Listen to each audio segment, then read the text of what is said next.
the floor. It's kind of blended real nicely. There's an extra little piece of clay there that we have to score and attach. It's called, we call it a supporting coil. Okay, so you need to get a fettling knife, works well for this. I'm going down into that corner and doing some scoring. And I always support the clay on the opposite side, and I'll show you where this scoring is in a second. The scoring is a little bit on the floor and a little bit up the wall. I mean, just like that much. Just, I'm really get down in that corner. So there's that scoring, okay? Just right in there, if you can see it right in there. Then we take just a little bit of clay.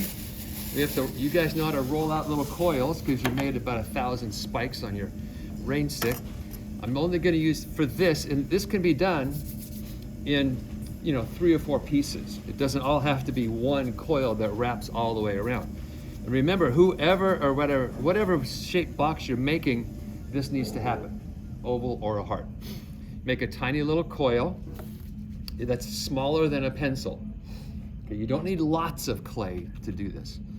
Then we have to get that wet down there. Dip this little tiny, whoopsie, I dropped it. That's okay. Dip it in water. Okay, now kind of look down in here. And now we're going to just push that coil right into that little, that corner down there and support it and use a finger initially to kind of get it blended. And the greatest tool ever invented to do this, to finish this off, is the handle of a fettling knife. Just use the handle, maybe give it a quick dip in water, and then that round quality right there, really nicely, are you getting down inside there? Really nicely just rounds it off so it's kind of seamless down at the bottom, okay? Now, heart-shaped boxes, you also need to do that, and I did already, right here. Right where the two ends meet, there's that seam right in there. I also put a supporting coil there. Okay, right in there. Okay, now what we need to do is get a ball of newspaper. Okay, the ball of newspaper goes inside here, and it's going to help support the cap, the top slab. This ball of newspaper does not have to fill in the entire area. It just needs to be a ball of newspaper that is barely taller than the wall. So when I put the top slab on, it supports it. Because there are times when if the slab is not quite firm enough, it will sink overnight. Okay, so I'm just gonna leave that right there. I've already kind of measured it. I had to take a few extra pieces of paper and kind of crumple it together. Okay, so I'm just gonna leave that there. You're gonna keep that in there until you cut the lid off.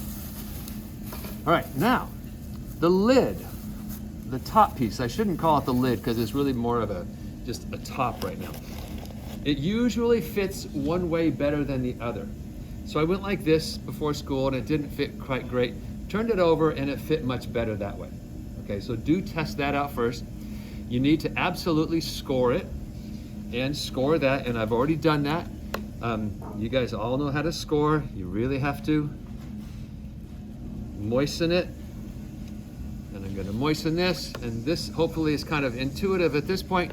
I'm just gonna give it a little push and smush, and then blend it the same way I did the bottom slab, really. Okay, let's see, let's get this to fit. Okay, I actually have to push down a little bit on that newspaper, which is fine, a little bit. Now I have to really make sure it makes some good, whoop, just go over there. Now, there are gonna be some times when the wall sticks out a little too far.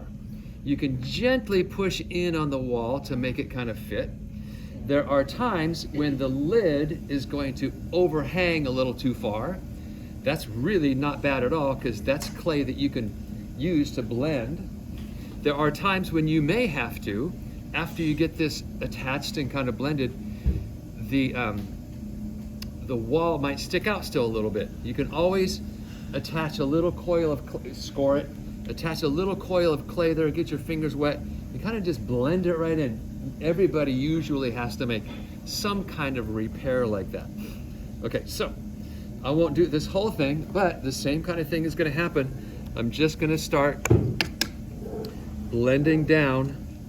I'm giving some overall pressure here, a little bit, to make sure it has a good seal. And again, this blending is going to look kind of rough, but the next stage is going to be, actually I'll kind of preview the next stage. Okay, I won't finish that, but I will for the demo.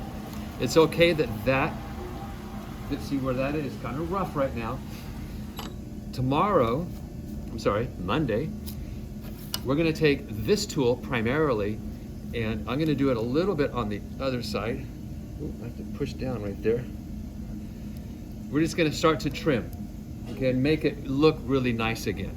But I'm not gonna do that today because I need it to kind of settle in over the weekend. But it's really that simple, and there's a few tricks you need to know for that, and that's Monday's demo. So at this stage, after I blend it all together, what I'm gonna do, I'm gonna store this upside down so the pressure doesn't kind of, the seam stays nice and tight, just from gravity pushing down on it a little bit. You might lose track of what the top and bottom is, doesn't matter. Okay? After we cut the lid off, that supporting coil, that's the first thing you do right when you cut the lid off. You're gonna wet that joint that does not have the supporting coil, because right underneath here, that supporting coil is not there, if you can picture what I'm saying. But that'll be another demo. All right, so I think that's about it. This heart or oval box do the exact same thing. Now, today's Friday, really wrap it up.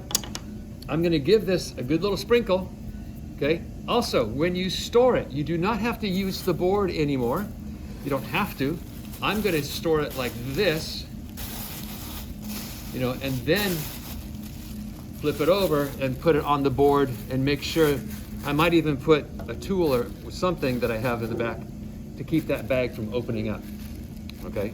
All right, there we go. I'm gonna do a little blending. You can cut that.